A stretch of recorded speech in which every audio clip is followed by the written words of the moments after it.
If I see one more chapter of this Leo guy acting like a sentient dumpster fire, I am going to throw my phone into the sun. I slammed my phone onto my pillow. The web novel obsession, the alpha's cold heart was absolute trash. The Villa in Omega, Leo, was a world-class idiot. He had a rich, powerful, and reportedly incredibly hot alpha husband named William, and a 5-year-old son, Liam, who was basically a walking marshmallow of cuteness. But what did Leo do? He stole money from the family safe to buy luxury watches for Julian, a scholar, alpha who was basically a professional leech. Julian once literally used Leo as a human footstool at a gala, and Leo just looked up and asked, "Are your shoes comfortable, darling?" Pathetic, I muttered, drifting off to sleep. If I were him, I'd be drowning that kid in nuggets and hugging that alpha husband until his ribs cracked. I woke up to the sound of muffled sobbing. I opened my eyes and realized I wasn't in my cramped studio apartment. I was in a room that looked like a Versailles showroom. I sat up, and my head spun. A memory flash hit me. I was Leo. And today was the day I was supposed to steal Liam's college fund to pay off Julian's gambling debts. Mama. I froze. At the edge of the massive bed stood a tiny boy. Liam. He was clutching a ragged teddy bear, his eyes red and puffy. He looked like he expected me to throw a vase at him. Mama, I'm sorry I woke you, he whispered, trembling. I had a bad dream. I'll go back to my room. Please don't be mad. My heart didn't just break, it disintegrated into fine dust. Get over here, I croaked. Liam flinched, his little shoulders huddling up. I'm going. No, you tiny bean. Come here. I reached out, grabbed his waist, and hauled him onto the bed. He was stiff as a board, waiting for the slap that usually came in the original plot. Instead, I wrapped my arms around him and buried my face in his hair. He smelled like baby powder and sadness. I'm not mad, Liam. Mama had a brain transplant in her sleep. I'm sorry for being a monster. Liam gasped. Mama is sick. Does your head hurt? Do I need to get the scary needles? No needles. Just cuddles. I squeezed him. Slowly, so slowly, he relaxed and let out a tiny, shaky breath, clinging to my silk pajamas. The door creaked open. A tall, imposing figure stood there. Dark hair, eyes like frozen flint, and shoulders broad enough to have their own zip code. William, the neglected husband. He looked at me holding Liam, and his expression went from cold CEO to completely bewildered. Leo. William's voice was like velvet over gravel. What are you doing? Why is Liam in here? You told him yesterday that his presence gives you a migraine. I looked at William. Lord, have mercy, the author didn't mention he was a 12/10. The migraine is gone, I said, putting on my best, innocent spouse, face. In fact, I realized that I've been a colossal idiot. Liam is an angel, and you, well, you're very symmetrical.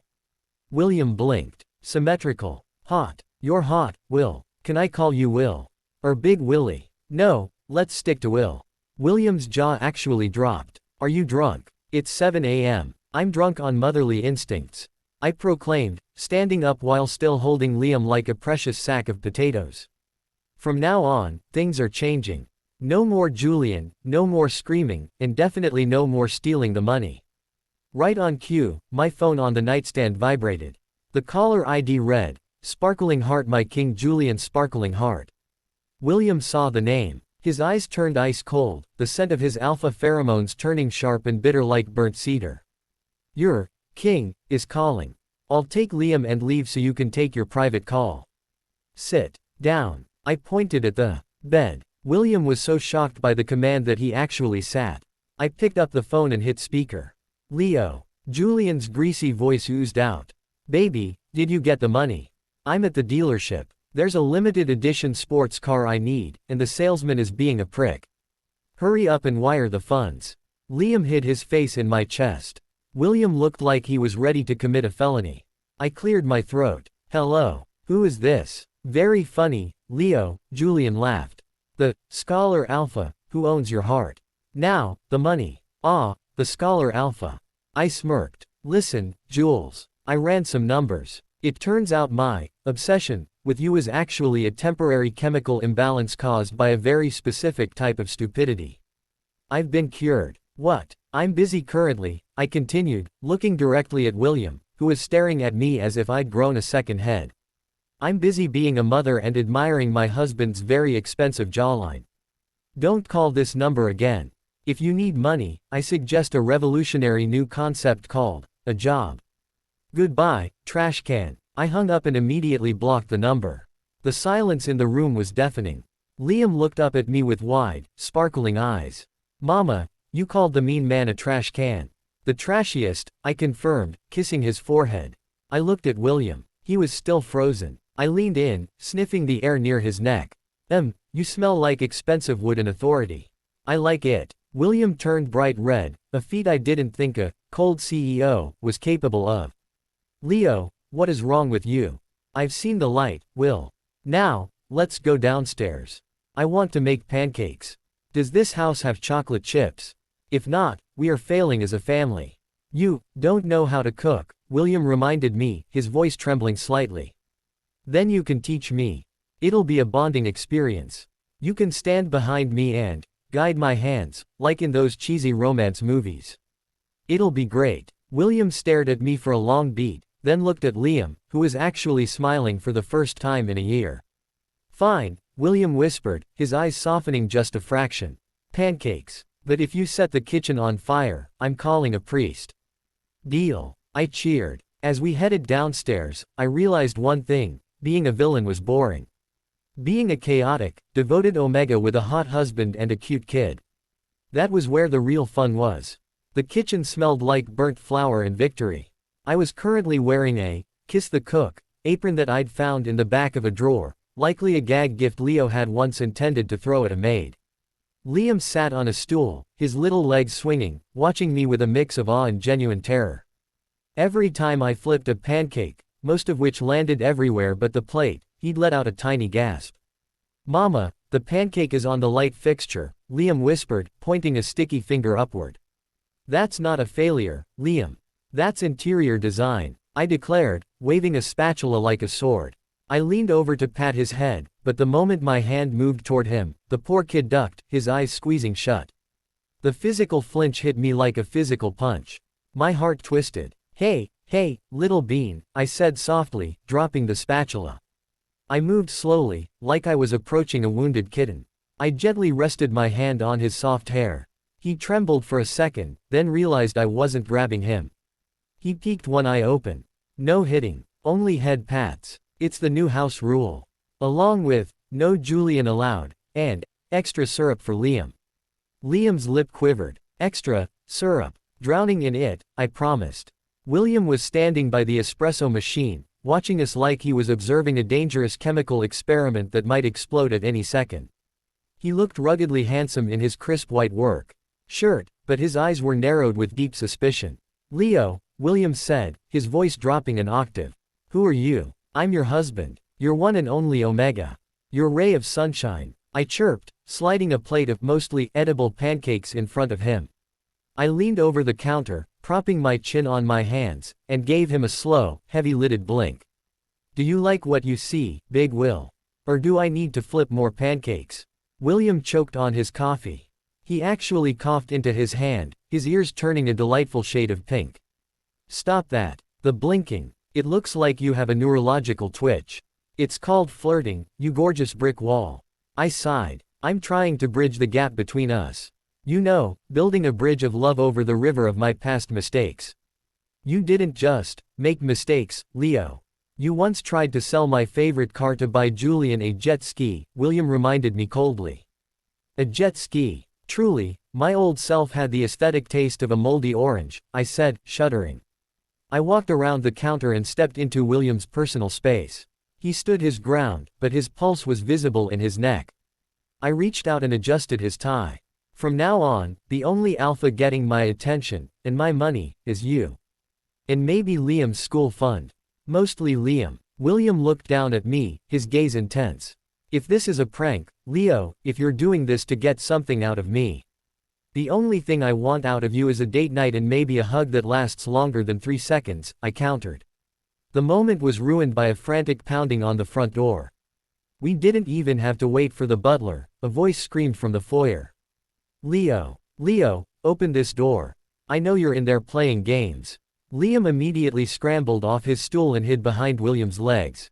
The fear on his face turned my motherly affection into motherly rage in approximately 0.2 seconds. Enter Julian. He looked exactly like the novel described. Blonde, pretty boy, features, and wearing a silk shirt unbuttoned halfway down his chest to show off a cheap gold chain.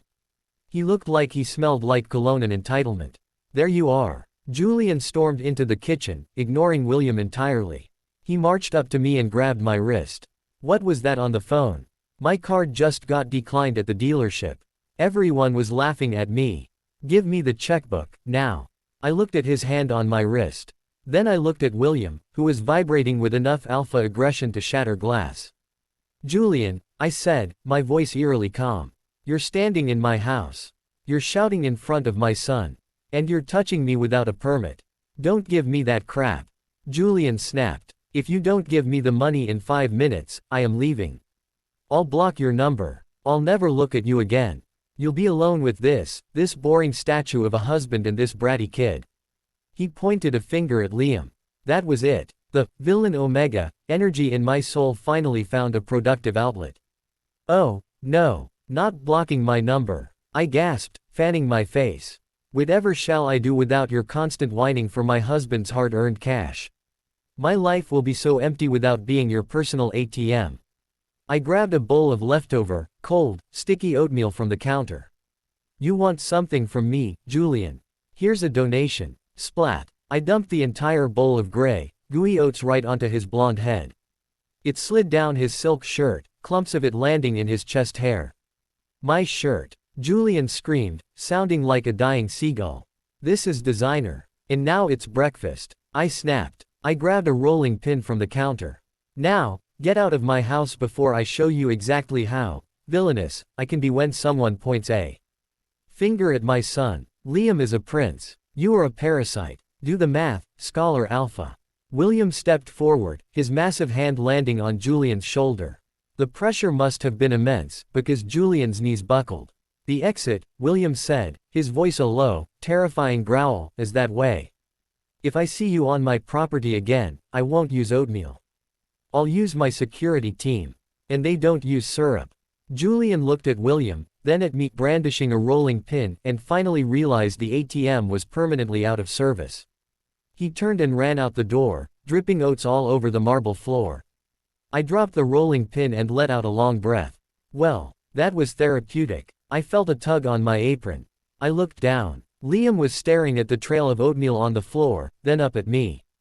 A tiny, bubbly sound came from his throat. He was laughing. Mama, he looks like a gray bird. Liam giggled, hiding his face in his hands. I scooped him up and spun him around. He does. A very smelly, very rude bird. I looked over at William. He was leaning against the counter, staring at me with an expression that wasn't suspicion anymore. It was something else. Something warmer. You poured oatmeal on him, William remarked, a ghost of a smile tugging at his lips. I would have used the frying pan, but I didn't want to get grease on the rug, I said, winking. So, Will, now that the trash has been taken out, about that date night. William cleared his throat, looking away, but I saw his hand grip the counter tightly. I suppose I can clear my schedule for dinner. If you promise not to bring any kitchen utensils with you. I make no promises. I laughed, hugging Liam tight. We're a team now, Will. Get used to the chaos. William muttered something about possession by a cooking spirit, but as I walked past him to take Liam to play, I felt his hand briefly, tentatively, brush against my waist. Progress, I thought. One bowl of oatmeal at a time. The oatmeal incident had a strange effect on the household. The servants, who usually scurried away from me like I was a radioactive spider, were now whispering in corners about the great porridge purge. But the most important change was in the master wing. William, I said, blocking his path as he tried to retreat to his brooding office after dinner. The guest room has a leak. William paused, his brow furrowing. A leak. I had the roof inspected last week. Yes, a very specific, invisible leak that only affects alphas named William. I lied through my teeth, leaning against the doorframe of my bedroom. It's tragic. Truly. You'll have to stay in here. With me. And the silk sheets. William stared at me. His internal struggle was visible, a battle between his cold CEO persona and the touch-starved alpha, who hadn't shared a bed with his omega in 3 years. Leo, he rasped, his voice dropping into that dangerous, vibrating register. If this is a game. If it's a game, I'm losing on purpose, I whispered, stepping forward and grabbing his tie, pulling him into the room. Liam is already asleep in his nursery, dreaming of syrup. It's just us. Come on, Will. I don't bite. Unless you ask nicely. William choked on his own breath, his face turning a glorious shade of crimson. I will stay. But only because of the leak. The tension in the bed was thick enough to carve with a steak knife. We were lying 6 inches apart, but it felt like a canyon.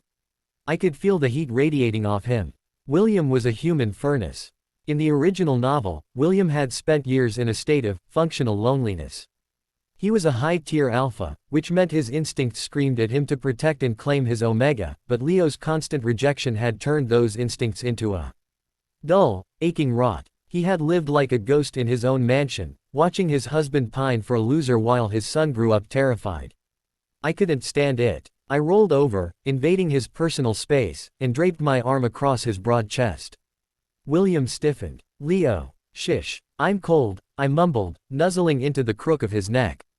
He smelled like sandalwood and longing. Suddenly, I felt his large hand settle on my waist. It wasn't a gentle touch, it was a grip.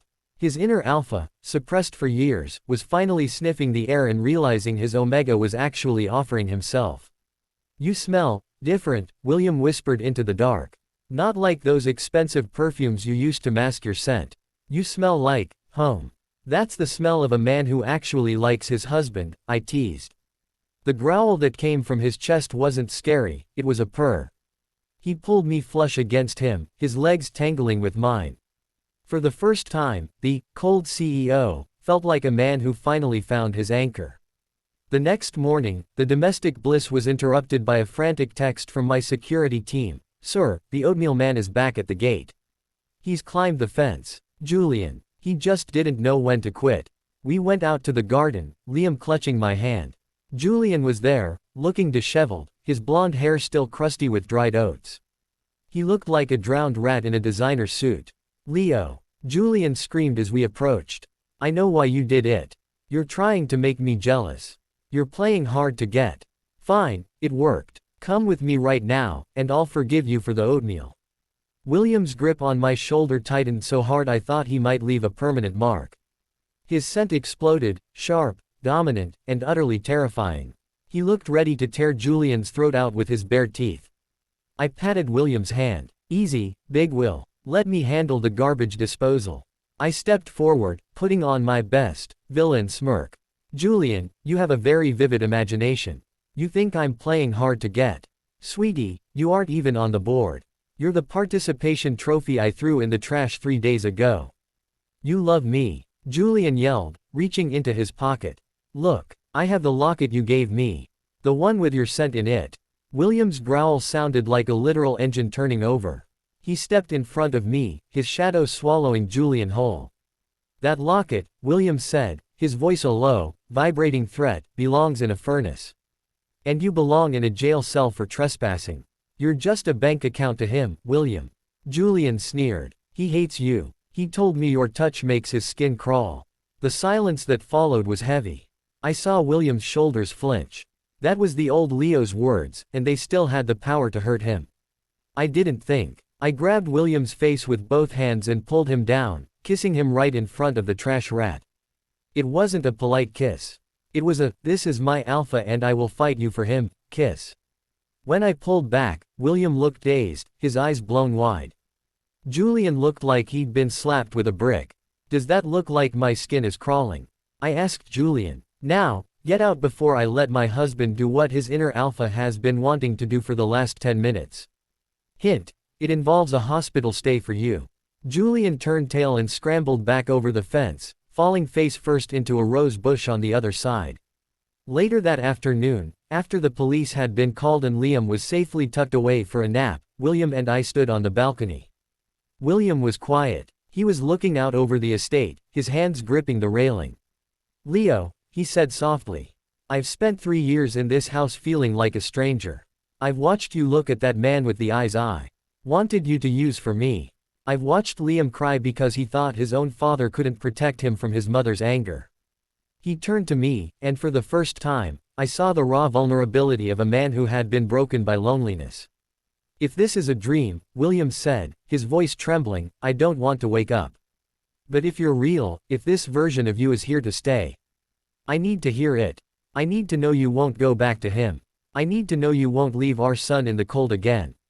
I reached out, interlacing my fingers with his. William, I swear on every burnt pancake I will ever make, I am staying. No more Julian. No more ignoring our family. I'm yours. Completely. William pulled me into his arms, burying his face in my hair. Mine, he whispered, the word vibrating through my whole body. My Omega. My Leo. And your best friend, I added, grinning against his chest. Also, the person who is going to make you take a week off work so we can take Liam to Disney. Deal. William let out a genuine, deep laugh, the most beautiful sound I'd heard yet. Deal. But only if I get to wear a hat.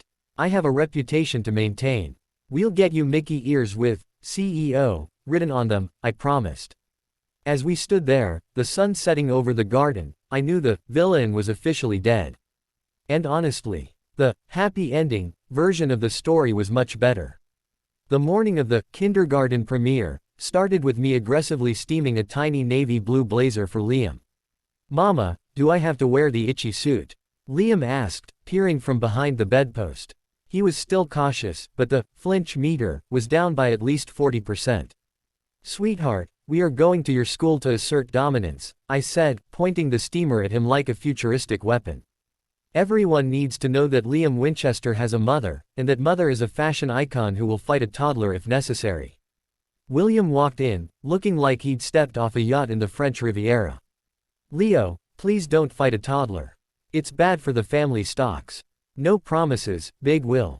Now, let's go. Our carriage, and by carriage, I mean your terrifyingly expensive SUV, awaits. The school looked more like a country club than a kindergarten. As we pulled up, I noticed a group of alpha moms and omega dads huddled near the fountain. As soon as I stepped out, the whispering started. It was like a synchronized hiss. Is that a hired model? One woman in a Chanel suit whispered loudly.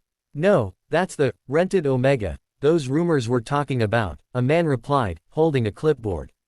Poor Liam. His father finally got tired of the boy having no mother and just hired a pretty face to play the part for Parents' Day.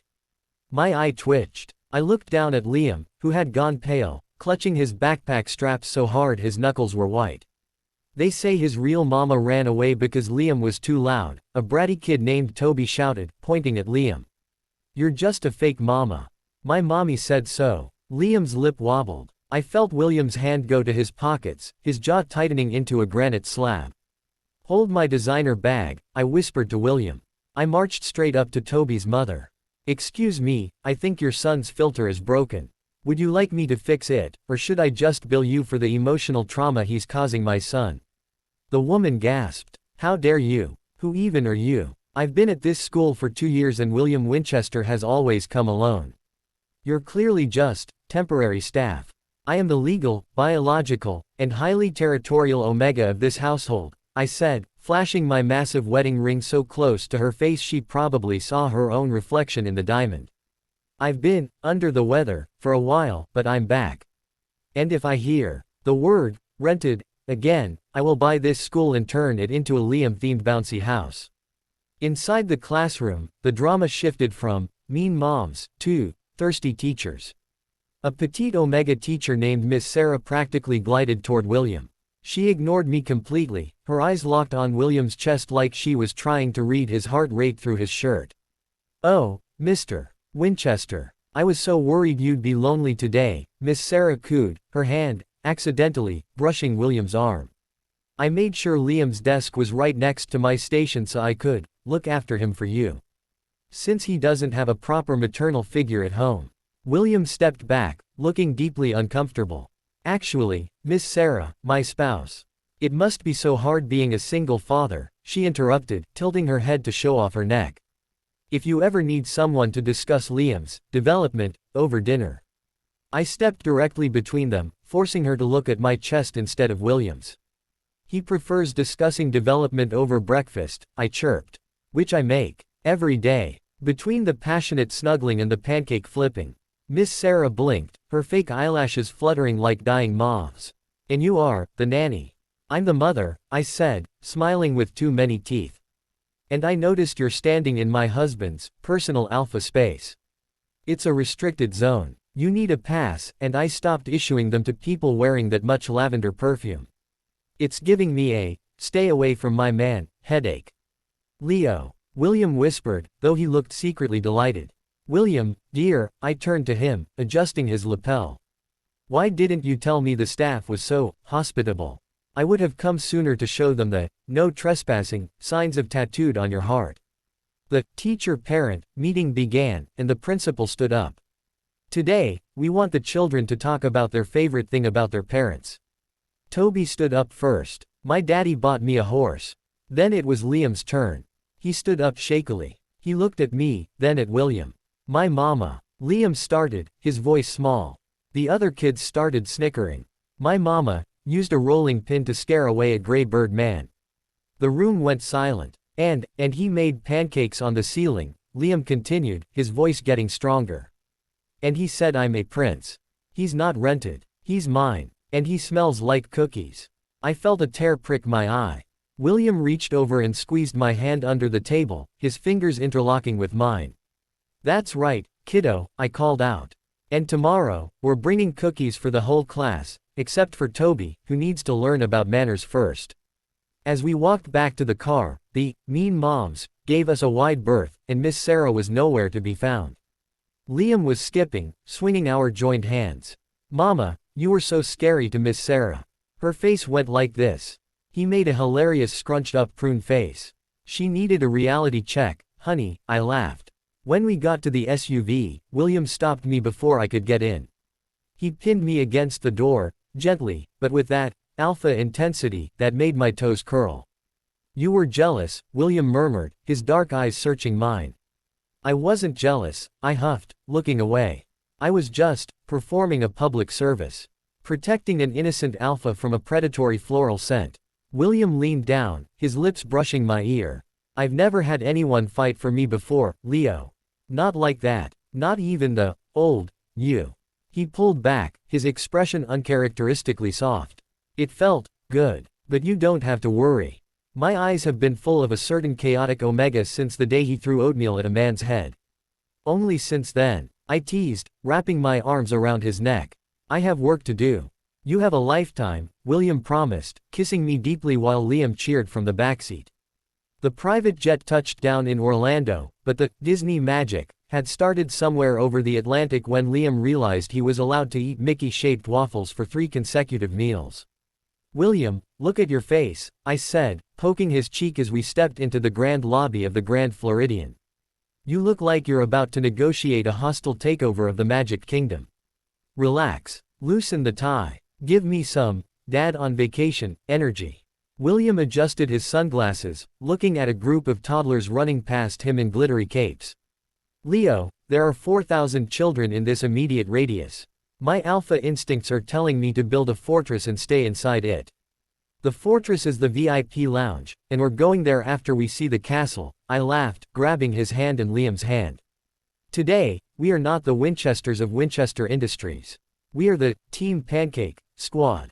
Walking down Main Street, USA, was a sensory overload. Liam was vibrating. He was wearing a pair of blue Mickey ears with his name embroidered on the back, and for the first time, he wasn't looking at the ground. He was looking at the balloons. Mama, look, the castle is real, Liam shouted, pointing his small finger at the spires. As real as my love for high-waisted shorts, baby. I cheered. But, being a world-class beauty thanks, transmigration, I noticed we were drawing eyes. Not just because William looked like a Greek god in a polo shirt, but because I was apparently the type for every wandering alpha in the park. As we waited in the VIP line for the Seven Dwarfs Mine Train, a buff alpha in a Disney dad shirt started leaning a bit too close to me. First time here? The guy asked, giving me a wink. You look a little lost. I know all the best spots if you want a tour later. William, who was busy holding Liam's water bottle, suddenly went still. The air around us chilled by about 10 degrees. He didn't say a word, he just stepped behind me and wrapped his massive arms around my waist, resting his chin on my shoulder. He has a tour guide, William said, his voice a low, territorial rumble that made the other guy's eyes go wide. And his schedule is completely booked. For the next 50 years. The guy muttered an apology and scurried toward the sneezy animatronic. I leaned back into William's chest, grinning. Big Will, was that a growl? I think I felt a growl. It was a statement of ownership, William muttered, his grip tightening. I don't like how they look at you. You're too bright. You attract them like moths. Then I guess you'll just have to keep your hands on me the whole trip, I whispered, turning in his arms to boop his nose. Poor you. We eventually made it onto It's a Small World. I thought it would be sweet. I was wrong. It was a psychological thriller. Mama, why are they all singing the same thing? Liam whispered, clutching his teddy bear as the boat drifted past the singing dolls. Are they trapped? They're just very dedicated to world peace, Liam, I said, though I was starting to sweat. William was sitting perfectly upright, looking at a Dutch doll with deep suspicion. The synchronization is unsettling. It reminds me of the board of directors during a budget cut. You guys are no fun. I laughed, throwing my arms around both of them. Look, it's France. It's like our honeymoon, Will. Wait, did we have a honeymoon? William's expression softened, a flicker of guilt crossing his face. Don't you remember, we went to the Swiss Alps? You spent the whole time on the phone with Julian, complaining that the snow was too white and too cold. We stayed in separate wings. I winced. Old Leo, you absolute piece of work. I grabbed William's hand and kissed his palm. Well, this boat is our new honeymoon. It's small, it's damp, and the music is haunting, but I'm actually here with you this time. Every bit of me. William looked at me, his eyes reflecting the colorful lights of the ride. He leaned in and kissed me, a slow, deep kiss that tasted like strawberry churros and second chances. I prefer this version of the Alps, he whispered. That evening, we had a private viewing area for the fireworks. Liam was exhausted, curled up in William's lap, his head resting on his father's shoulder. It was the picture-perfect image of the family I had dreamed of while reading that trashy novel. As the first firework exploded in a burst of gold, I leaned my head on William's other shoulder. Will, thank you for not giving up on me, I said softly. I know I was a nightmare. I know I broke a lot of things in this family. William shifting Liam slightly so he could put his arm around me. I'll be honest, Leo. 6 months ago, I was planning the divorce papers. I was going to take Liam and move to Singapore just to get away from the sound of your voice calling his name. I shivered. That was the original plot ending, the bad end, for Leo. But, William continued, his voice thick with emotion, whatever changed, whoever you are now, you saved us. You didn't just stop being mean. You started loving us. I see it in how Liam looks at you. I see it in how I can finally sleep through the night because you're next to me. He turned his head and pressed a kiss to my temple. I don't care about the past anymore, William said firmly. I only care that when the fireworks go off, you're the one holding my hand. Promise me, Leo. No more ghosts. No more alphas from the past. I promise, I said, watching a heart-shaped firework burst over the castle. It's just us. The Alpha, the Omega, and the Prince. And the pancakes. Liam murmured sleepily from William's lap. We both laughed, the sound carrying over the music of the park. And the pancakes, Liam, I promised. Always the pancakes. The return from Disney World wasn't just the end of a vacation, it was the beginning of a total domestic revolution. The cold CEO had officially melted into a slightly possessive but very devoted husband, and I was enjoying every second of it. That night, after Liam was tucked into bed, clutching a new plush Mickey and dreaming of sugar, the air in our master bedroom was electric. William was standing by the window, unbuttoning his shirt with a slow, deliberate grace that made my throat go dry. You're staring, Leo, he remarked, a smirk playing on his lips. I'm admiring the view, I countered, sitting on the edge of the bed. The architecture of your abs is truly a feat of engineering. William laughed, a low, rumbling sound that vibrated in my chest. He walked over and hovered over me, pinning me to the pillows. His scent, now a rich, warm blend of cedarwood and pure alpha desire, swirled around me. "You've spent months teasing me, Leo," he whispered, his lips grazing my jawline. "Running your mouth, flipping pancakes, and driving me insane with those accidental touches. Do you have any idea how hard it's been to stay professional?" "Who told you to stay professional?" I breathed, wrapping my legs around his waist. "I want the unprofessional William. I want the alpha who doesn't care about the board of directors." The passion that followed was anything but villainous. It was a chaotic, beautiful, and deeply intense reclamation. For the first time, our souls clicked. No Julian, no lies, just two people finally finding the rhythm they should have had years ago. The next morning, we were a tangle of limbs and soft sunlight. Liam, as per his new morning routine, came charging in like a tiny rhino and leapt onto the bed between us. "Mama, Papa, the sun is up. The waffles won't cook themselves." William groaned playfully, pulling Liam into a headlock and rummaging his hair. "Liam, your timing is impeccable. Truly. You have a future in corporate sabotage."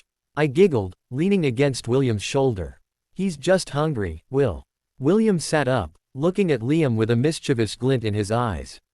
"Hey, Liam, hypothetically speaking, if Mama's belly grew a little bigger, would you want a brother to play soccer with, or a sister to boss around?" My heart skipped a beat. "William." Liam froze, his eyes going wide. "A brother. Like, a real one. Not a robot one. A real one," William promised, glancing at me with a look that said I'm working on it.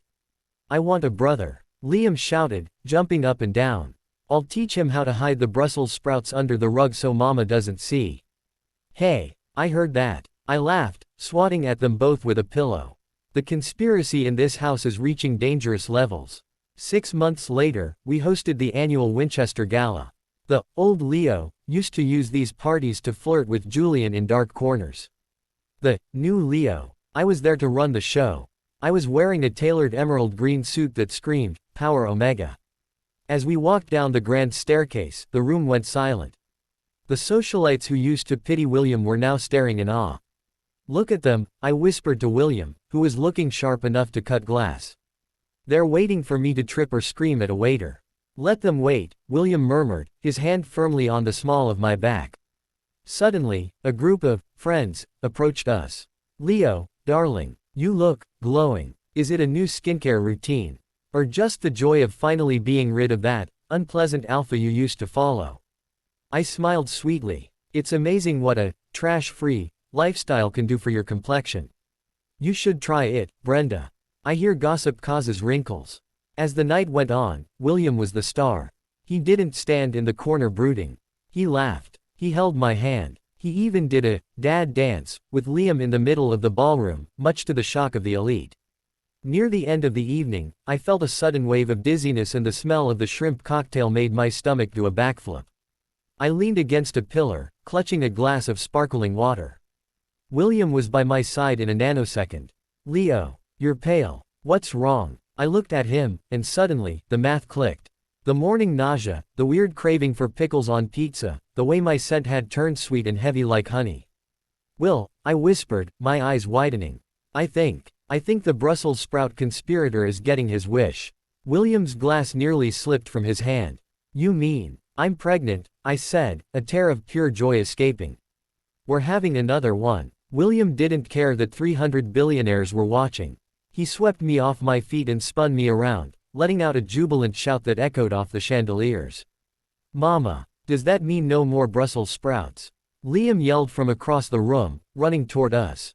"It means you're going to be a big brother, you little monkey." I laughed, hugging them both. The story of the villain Omega had been completely rewritten. There was no tragedy here.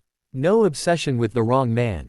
Just a family that had been broken and put back together with a lot of love, a little bit of oatmeal, and a whole lot of chaos. As the party continued around us, I looked at William, my alpha, my husband, my best friend. "I'm glad I transmigrated," I whispered. "I don't know what transmigrated means," William said, kissing my forehead. "But I'm glad you're here. My Leo. Always." I leaned into him, feeling the life growing inside me and the warmth of the man beside me. I had started this journey trying to save myself from a bad plot, but I ended up finding the only story worth telling. The Winchester mansion was currently vibrating with a sound that was definitely not Disney music. It was the high-pitched, lung-powered siren of the newest addition to the family, Baby Noel.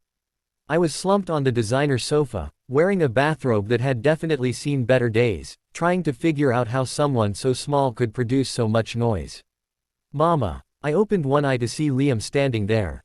He was wearing his big brother cape, a towel tucked into his shirt, and holding a cardboard box. He looked very serious, like he was about to deliver a PowerPoint presentation. Yes, my little prince. I croaked. I have done the thinking, Liam said, gesturing to the nursery where the screaming was coming from. Noel is broken. He does not play soccer. He does not eat waffles. He only leaks and yells. I think we should take him back to the hospital and trade him for a dog. A golden retriever doesn't cry at 3 a.m. I let out a tired laugh, pulling Liam onto the sofa for a cuddle. He's not broken, Bean. He's just new. He hasn't learned how to be a Winchester yet. It takes practice to be as cool as you. William walked into the room, looking, well, he looked like a man who had been defeated by a diaper. He had a burp cloth over his shoulder and a smudge of baby powder on his forehead.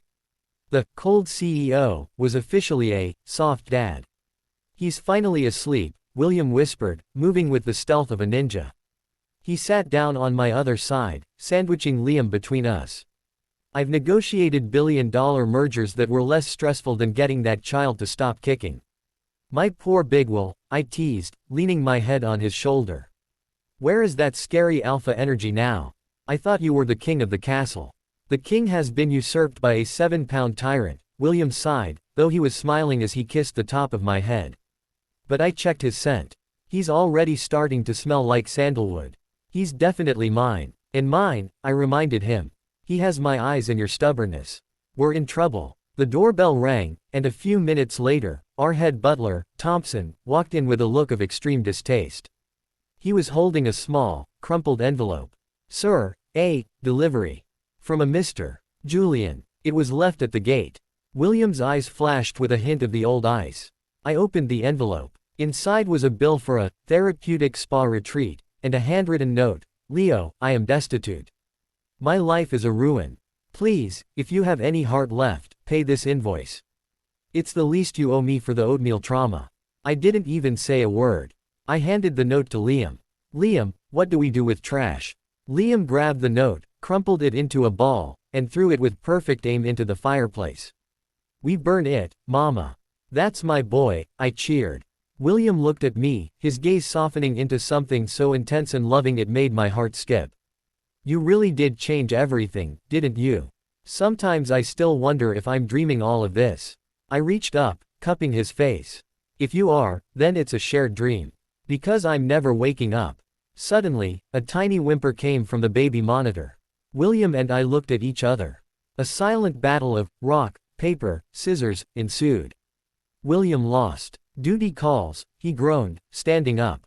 But as he walked toward the nursery, he paused and looked back at us, his Omega husband, his brave eldest son, and the life we had built from the ashes of a bad novel. Actually, William said, a bright, genuine smile breaking across his face. I don't mind. I like being the one he wakes up to. Liam jumped up. I'll help. I'll show him how to hold his bottle like a sword. As the two of them disappeared into the nursery, I leaned back and closed my eyes. I had transmigrated into a tragedy, but I had turned it into a comedy, a romance, and a masterpiece.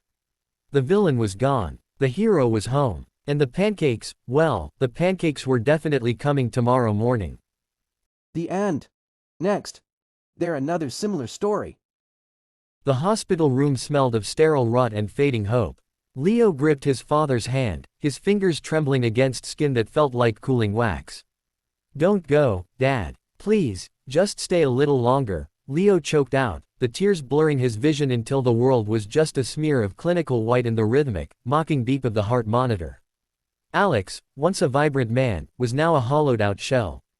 The jagged scar of a forced mating mark on his neck, a permanent reminder of Lucas's cruelty, looked dark and bruised against his pallid skin.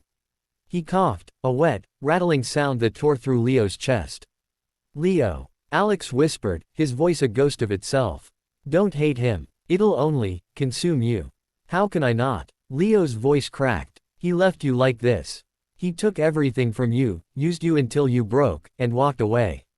He's a monster, Dad. A jerk who didn't deserve a second of your life. Alex's eyes drifted shut, a single tear escaping. I just wanted to be loved. I thought, in college, he was the one. His hand went limp in Leo's grasp. The monitor flatlined into a continuous, piercing scream. Dad, Dad, Leo roared, but the only response was the silence of a life extinguished too soon. The grief didn't fade, it fermented into a cold, hard obsession. For 10 years, Leo didn't live, he calculated. He became the youngest lead scientist at the institute, fueled by a singular, impossible goal. He traded sleep for equations and relationships for wires. You're killing yourself, Leo, his colleague had warned him months ago. No, Leo had replied, eyes bloodshot as he stared at the flickering blue core of the temporal stabilizer. I'm saving him. The machine sat in his basement, a mess of chrome and forbidden physics. It was a metal tomb for his past and a cradle for a new future. As he stepped into the glass chamber, the air humming with ozone, he clutched a photo of Alex from his freshman year, smiling, whole, and unaware of the predator waiting in the wings. I'm coming, Dad, Leo whispered. I'm going to make sure you never even learn his name. The world turned inside out. The air was suddenly warm, smelling of mown grass and cheap espresso. Leo stumbled out of a dark alleyway, gasping as the temporal vertigo hit him. He checked his watch. September 14, 2005. He smoothed his jacket and hurried toward the campus quad. He knew the schedule by heart from his father's old journals. This was the day the charming, Alpha Lucas was supposed to, accidentally, knock Alex's books over. Leo saw him. Alex was sitting on a stone bench, a stack of biology textbooks beside him. He looked so young, so painfully innocent, his golden brown hair catching the sunlight. Then, he saw the other one. Lucas. The man who would eventually destroy his father was strolling across the grass with a smirk that didn't reach his eyes, his alpha scent heavy and arrogant even from a distance. Lucas was aiming right for Alex. Leo didn't think. He sprinted. Just as Lucas was about to trip into Alex, Leo stepped firmly between them, slamming into Lucas's shoulder with the force of a decade's worth of rage.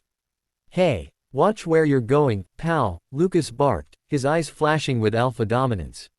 You almost knocked me over. Leo didn't flinch. He glared into the eyes of the man who had ruined his life, feeling a primal urge to wrap his hands around the man's throat. Instead, he turned his back on Lucas, shielding Alex completely. Are you okay? Leo asked, his voice thick with emotion as he looked at his father. Alex looked up, blinking in confusion. Oh, yeah. I'm fine. Thank you. That was close. You need to be more careful, Leo said, his heart hammering against his ribs. There are people on this campus who don't look where they're going. People who are dangerous. Lucas stepped forward, looking annoyed. Back off, man. I was just gonna help him with those books. Who even are you? You don't look like a student here. Leo turned his head just enough to give Lucas a look of pure, icy disdain. I'm someone who knows exactly who you are, Lucas. And I'm telling you now, stay away from him. Excuse me. Lucas laughed, though it sounded forced. Do I know you? No, Leo said, stepping closer to Alex, his shadow falling over his father like a protective cloak. And you never will. Go find someone else to bother. This one is off limits. Alex stood up, clutching his books to his chest, looking between the two alphas with wide, startled eyes. Do you two know each other? No, Dad, I mean, no, Leo corrected himself quickly, his lungs aching. I just don't like his face. Come on, I'll walk you to your next class. It's Chem 101 in the North Hall, right? Alex froze. How did you know that? Leo didn't just follow Alex to class, he manipulated the university's housing database with the precision of a man who had cracked the laws of physics. By nightfall, he was dragging a single suitcase into room 412 of the Omega dormitories. Alex was already there, staring at a poster of the periodic table. He jumped when Leo walked in. You're my new roommate. The guy from the quad. Leo dropped his bag, his heart aching at the sight of his father's youthful, unlined face. The housing office had a glitch. I'm Leo. And yeah, I'm sticking around. But, you're an alpha, Alex whispered, his scent turning slightly sweet with nerves. They don't usually put alphas in the Omega wing. I'm a special case, Leo lied smoothly, flashing a forged medical waiver. Don't worry, Alex. You're safer with me than anyone else in this building. I promise. Over the next 2 weeks, Leo became Alex's shadow. He curated every moment of Alex's life with surgical intent. When they went to the cafeteria, Leo sat in the seat that blocked Lucas's usual line of sight. When they went to the library, Leo chose the corner tucked behind the heavy oak shelves. Leo, you're hovering again, Alex laughed one afternoon, pushing his glasses up his nose as they sat in the grass. They were supposed to be studying organic chemistry, but Leo was busy glaring at a group of alphas loitering nearby. I'm not hovering. I'm observing, Leo countered. You're acting like a bodyguard, Alex said, his voice softening. He reached out, his hand brushing Leo's arm. It's weird. I've only known you for 2 weeks, but when you're around, I feel like I can actually breathe. Like the world isn't so loud. Leo looked at his father's hand. In the future, that hand had been thin and scarred. Here, it was warm and soft. I just want you to have the life you deserve, Alex. A life where no one hurts you. Why do you care so much? Alex asked, his eyes searching Leo's. I feel this, pulled toward you. It's not an alpha-omega thing. It feels deeper. Like I've known you for a lifetime.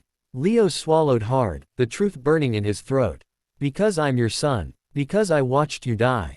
Leo thought but said, maybe in another life, we were family.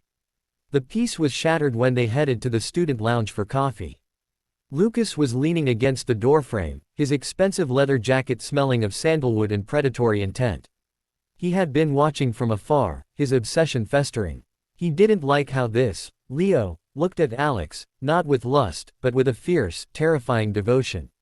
Alex, Lucas called out, his voice dropping into a low, commanding alpha register. You've been making yourself scarce. I thought we had a date tonight. Alex flinched, his body instinctively reacting to the alpha's command. Oh, Lucas. I forgot. I'm supposed to study with Leo. Lucas stepped into their personal space, his eyes flashing. He ignored Leo entirely, reaching out to tuck a strand of hair behind Alex's ear. Break the plans. You'd rather spend time with me than this, stray, wouldn't you? Before Lucas's fingers could touch Alex's skin, Leo's hand shot out, grabbing Lucas's wrist in a grip that made the bone creak. He said he's busy, Leo said, his voice a deadly, vibrating hum. Let go of me, you freak, Lucas hissed, trying to pull away, but Leo was a man fueled by 20 years of grief. He didn't budge. You think you can claim him? You haven't even scented him. You're nothing. I don't need to claim him to protect him from garbage like you, Leo spat. He leaned in close to Lucas's ear, dropping his voice so only the monster could hear. I know what you do. I know how you break things. If you touch him, I won't just fight you. I will erase you. Lucas pulled back, a flicker of genuine fear crossing his face before it was replaced by rage. You're crazy. Alex, your roommate is a psycho. Alex stepped forward, surprising both of them. He grabbed Leo's hand, not to pull him away, but to stand beside him. Lucas, stop. Leo is my friend. And he's right. I don't want to go out tonight. Please leave us alone. Lucas looked at Alex's hand joined with Leo's, his face twisting into something ugly. This isn't over. You can't keep him in a cage forever, Leo. Back in their room, the adrenaline faded, leaving Alex trembling. Leo immediately shifted, his intensity vanishing. He grabbed a blanket and wrapped it around Alex's shoulders, guiding him to his bed. I'm sorry, Leo whispered. I shouldn't have been so aggressive. I can't stand him. Alex looked up, his eyes bright. Don't be sorry. No one has ever stood up for me like that. My whole life, people told me Omegas just have to endure alphas like Lucas. But you make me feel like I'm worth more than that. Leo sat on the floor by Alex's feet, leaning his head against the mattress. You are worth everything, Alex. You're smart, and kind, and you're going to be a doctor. You're going to save people. How do you know that? Alex asked with a small, tired smile. I haven't even picked a major yet. I just know, Leo said, closing his eyes. For the first time since the time jump, he felt a spark of hope. Let's study. I'll help you with the biology lab. We can order pizza and stay up late. No alphas, no drama. Just us. Alex laughed, reaching down to ruffle Leo's hair. The connection hummed between them, a bond of blood that transcended time. I'd like that, Leo. I really would. Across the hall, in the shadows of the corridor, Lucas stood watching their door, his eyes dark with a dangerous, obsessive fixation. He didn't know who Leo was, but he knew one thing: he would have to get rid of the Guardian before he could claim the prize. The air in the dormitory was thick with the scent of old paper and the faint, sweet aroma of Alex's calming tea. Leo sat at the cramped desk, his eyes stinging from staring at molecular diagrams, but his gaze kept drifting to Alex, who was fast asleep on the twin bed across the room. Alex looked peaceful. The dark circles that had begun to form under his eyes in the original timeline were gone. Here, he was well fed, supported, and confident. But Leo felt a cold, phantom numbness creeping into his own fingertips. He pulled out a small, high-tech device he'd brought from the future, a temporal anchor. The blue light on its display was flickering, turning a pale, ghostly gray. The paradox is starting, Leo thought, a lump forming in his throat. Every time I block Lucas, every time I steer Alex toward a library instead of a bar, I am erasing my own DNA. If Alex never mated with Lucas, Leo would never be born. He was a ghost in a machine, a son unmaking himself to save the man who gave him life. Alex stirred, blinking his eyes open. He saw Leo sitting in the dark, illuminated only by the glow of the desk lamp. Leo, why aren't you sleeping? Alex asked, his voice thick with sleep. He sat up, rubbing his eyes. You're always working so hard for me. You've tutored me through 3 midterms this week. I feel like I'm taking too much from you. Leo turned, offering a tired, bittersweet smile. You aren't taking anything, Alex.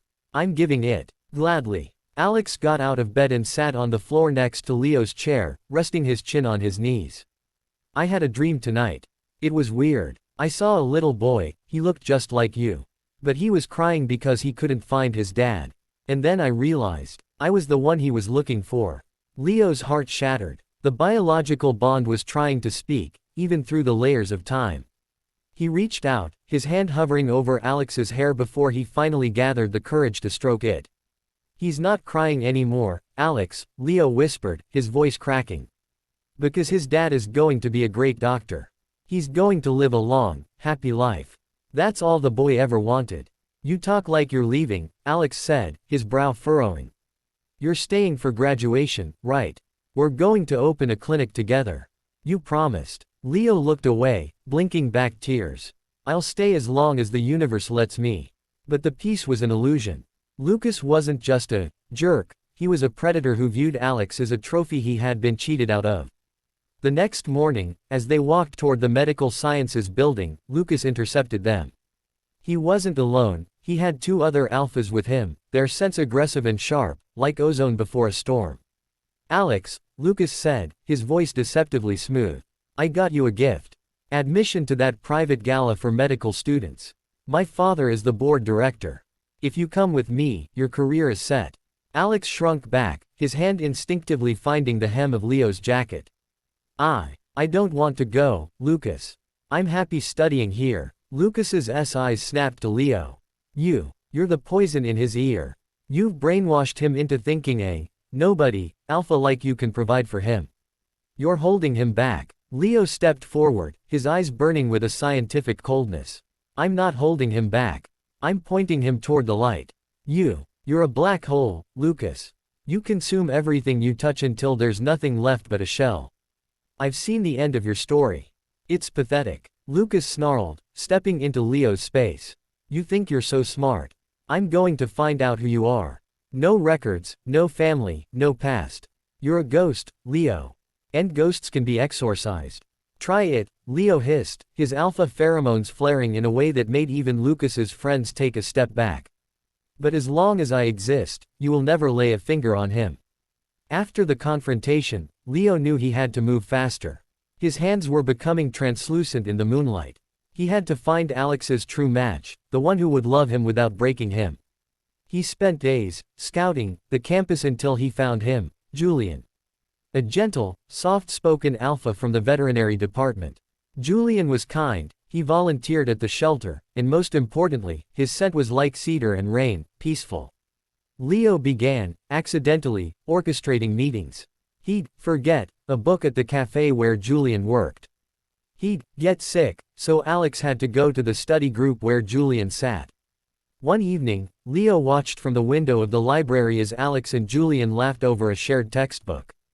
Julian reached out and gently tucked a lock of hair behind Alex's ear. Alex didn't flinch. He blushed. He smiled. Leo leaned against the cold glass, a single tear trailing down his face. There he is, Dad, Leo thought. That's the man who will cherish you. That's the life where you don't die in a cold hospital room at 40. Back at the dorm, Leo was packing his few belongings. His body felt light, almost weightless. The temporal anchor on the desk was glowing a steady, terminal red. Alex walked in, his face glowing. Leo, you won't believe it. Julian, the guy from the lab, he asked if I wanted to go to the botanical gardens this weekend. He's so nice, Leo. He listens. He doesn't make me feel small. Leo stood up, his legs feeling like lead. He walked over to Alex and, for the first and last time, he pulled his father into a tight, desperate hug. I'm so proud of you, Alex, Leo whispered into his shoulder. Alex hugged him back, confused but sensing the gravity. Leo, why does this feel like a goodbye? You're shaking. Listen to me, Leo said, pulling back to look Alex in the eyes. Stay away from Lucas. Promise me. No matter what he offers, no matter how much he begs. Stay with Julian. Become the doctor you were meant to be. Live until your hair is white and your heart is full. Leo, you're scaring me, Alex said, reaching out, but his hand passed through Leo's shoulder as if it were made of mist. Alex gasped, his eyes widening in horror. Your hand. Leo, what's happening to you? Leo looked down. His fingers were dissolving into golden sparks of light. The timeline was resetting. Lucas was gone from Alex's future, and so was the son born of their tragedy. I love you, Dad, Leo said, his voice echoing as if from a great distance. Thank you for giving me life, even if I have to give it back to save yours. Leo, no, stay, Alex screamed, reaching out to grab him, but his arms closed around empty air. The room was silent. The only thing left was a single biology textbook on the desk, with a note tucked inside in Leo's handwriting. Greater than, be happy.